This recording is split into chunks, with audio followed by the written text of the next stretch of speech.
ini sendiri yang berjudul Detik-Detik Diri di Daerah Daif yang diterbitkan oleh Dewan Bahasa dan Pustaka pada tahun 2018. Buku ini merupakan sebuah nostalgia karya yang dihasilkan oleh beliau sepenuhnya yang menambat hati para pembaca, terutamanya saya sendiri. Bismillahirrahmanirrahim. Assalamualaikum warahmatullahi wabarakatuh dan selamat tengah hari semuanya. Nama diberi Nur Aul Khadijah binti Muhammad Zaidi daripada Sekolah Menengah Kebangsaan Sik mewakili daerah Sik. Saya ini dilahirkan dan dibesarkan sendiri di Sik dan merupakan anak bongsu daripada 4 orang adik-beradik. Saya merupakan seorang pelajar tingkatan 5 aliran sains studi dan saya juga bergiat aktif dalam berbagai bidang, contohnya pertandingan bahasa Arab Parlimen yang menjadi saya juga bergiat aktif dalam aktiviti perbahasan dan berjaya merangkul juara dalam pada peringkat daerah, dan kami juga kumpulan kami juga berjaya memasuki berjaya mewakili daerah Sik bagi peringkat negeri dan berjaya sampai kepada suku akhir. Kalah bagi saya bukanlah bererti saya mengalah, tetapi semoga dengan penglibatan saya pada hari ini dapat mengharumkan lagi nama daerah Sik ini. Antologi ini menyingkap pengalaman dan liku-liku kehidupan seorang sastrawan negara. Beliau mengisahkan hidup masyarakat yang sangat daif, tetapi mereka ini kaya dengan sikap bergotong royong yang membawa kepada satu nostalgia yang sangat manis dan mengharukan penulis. Syahna Ahmad ini juga mengimbau kembali nostalgia pada zaman dahulu bersama rakan-rakannya iaitu Yusuf Gugut, Usuk dan Saad Sogok, di mana mereka berempat ini boleh dikatakan sebagai remaja yang paling nakal pada zaman itu. Pada suatu hari mereka berjalan-jalan ke Belukar Haji Cik Heng, yang mana mereka menemui satu sarang terbang yang sangat besar saiznya.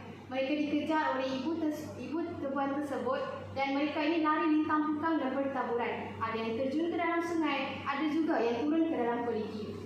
Setelah ibu terbang tersebut meninggalkan mereka, mereka berempat ini bercadang untuk membakar saja sarang terbang tersebut, tetapi mereka berfikir bagaimana cara untuk mereka membakar sarang terbang tersebut. Dan Syahna Ahmad berfikir bahawa mereka ini apabila ke mana-mana saja, mereka akan membawa lastik bersama mereka dan mereka menggunakan lastik tersebut untuk melastik bara api terus sampai kepada sarang terbang tersebut.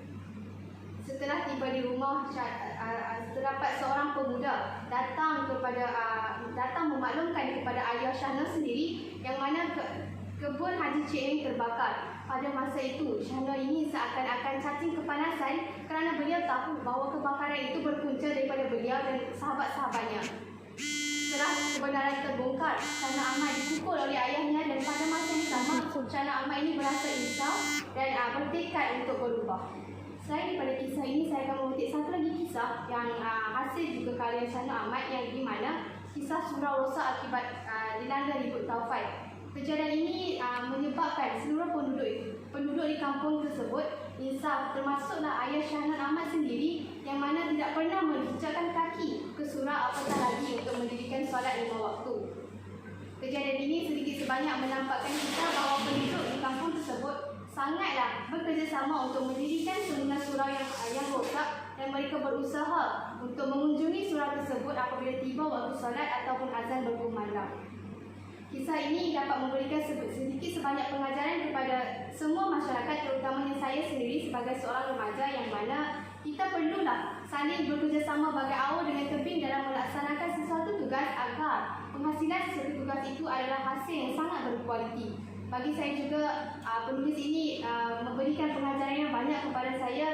Sebagai contoh, kita hendaklah saling mempercayai antara satu sama lain apabila kita berada dalam satu kelompok kumpulan, agar kita tidak mempunyai kita tidak mempunyai rasa yang keraguan terhadap ahli kumpulan kita itu sendiri. Konklusinya, saya mencadangkan agar kepada semua di luar sana, sekiranya ingin mengetahui ataupun mendalami kehidupan yang daif di kampung Sik, anda boleh dapatkan buku ini di kedai-kedai yang berdekatan daripada anda. Pak, kata orang tak kenal maka tak cinta. Marilah kita wujudkan perasaan cinta terhadap karya agung yang ditulis sendiri oleh sastrawan negara kita, iaitu Syahna Ahmad. Saya juga telah menelaah beberapa buah buku yang diterbitkan oleh sastrawan negara kita juga. Antaranya buku cerita saya yang diterbitkan oleh Anwar Iwan, merupakan sastrawan negara kita yang ke-10, yang mana dalam buku ini telah mengisahkan tentang sifat kejujuran, keprihatinan dalam kalangan masyarakat. Yang mana bagi saya buku ini akan memberikan sedikit sebanyak pedoman dalam hidup saya sebagai masyarakat yang madani. Terutamanya kita perlulah menyemai sikap kejujuran di dalam diri kita. Seterusnya, buku yang kedua adalah buku Hatimu Aisyah ni, juga ditulis oleh sastrawan negara yang bernama Zurina Hassan. Buku ini, Zurina ini memotretkan kisah seorang pemuda yang berumur 10 tahun pada masa itu. Beliau harus mengalas tanggungjawab sebagai seorang anak yang mana apabila ibu dan ayahnya keluar untuk mencari makanan, beliaulah akan mengemas rumah, membasuh dan sebagainya. Ini akan membuatkan saya lebih ini akan membuatkan pemuda di luar sana akan lebih taat kepada ibu dan ayahnya apabila membaca buku ini. Sebelum kaki mengulur langkah, sebelum lidah berhenti berbicara, izinkan saya bernafaskan serangkap pantun. Datang ke sekolah mencari ilmu untuk menjadi orang berguna. Sentiasa terbuka gedung ilmu mencari karya sastrawan negara. Sekian, wabillahi taufiq wa hidayah. Wassalamualaikum warahmatullahi wabarakatuh. Oh, wow, hebat. Nak duduk ke? Tak apa? Tak apa, nak berdiri terus. Ya. Okey. Tadi ada kata terlibat dalam macam-macam aktiviti kan? Ya. Ada terlibat dengan aktiviti pusat sumber tak? Ada macam buat anjuran nilam, pertandingan nilam. Okey, pertandingan nilam. Apakah aktiviti yang kamu terlibat dengan ketua pusat sumber? Yang itu Ketua pengawal pusat sumber? bukan. Bukan, tak ada terlibat dengan sebagai ketua pusat sumber? Ya. Okey.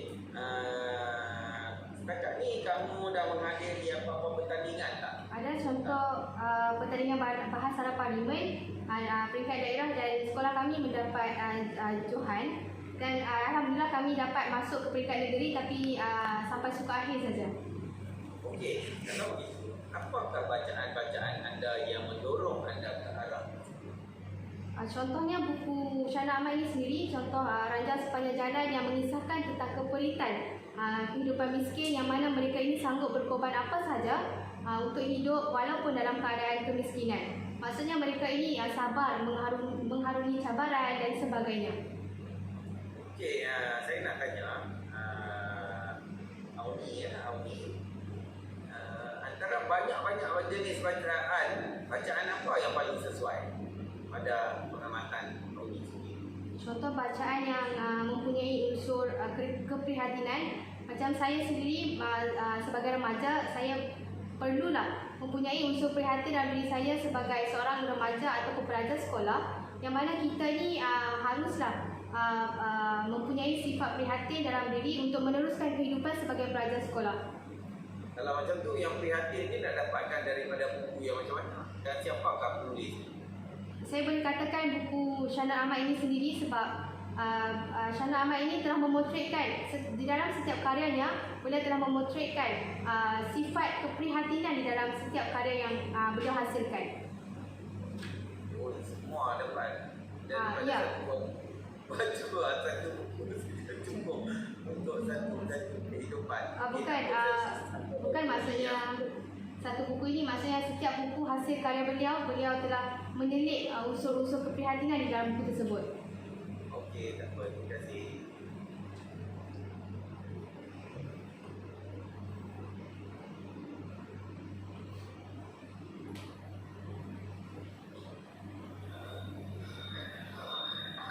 Okay, baik. Assalamualaikum. Waalaikumsalam.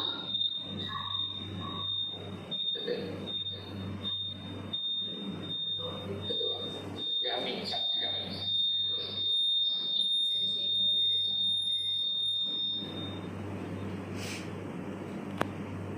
Okey. Nur Auni Khadijah binti Muhammad Zaidi. Ya, saya.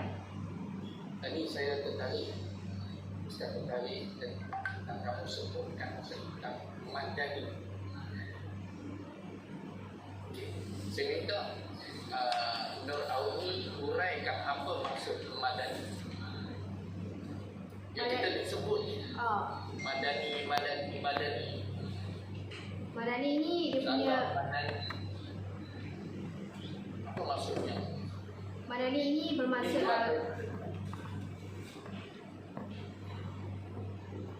Madani ini merupakan satu kerangka dasar bagi memantabatkan semula negara sebagai negara makmur dan dihormati. Yang mana Madani ini juga maju dari segi pemikiran dan sebagainya. Madani ini terdiri daripada 6 tonggak, iaitu M bermaksud kemampuan, A bermaksud kesejahteraan, D bermaksud daya cipta, A bermaksud hormat, N bermaksud keyakinan dan I bermaksud ihsan.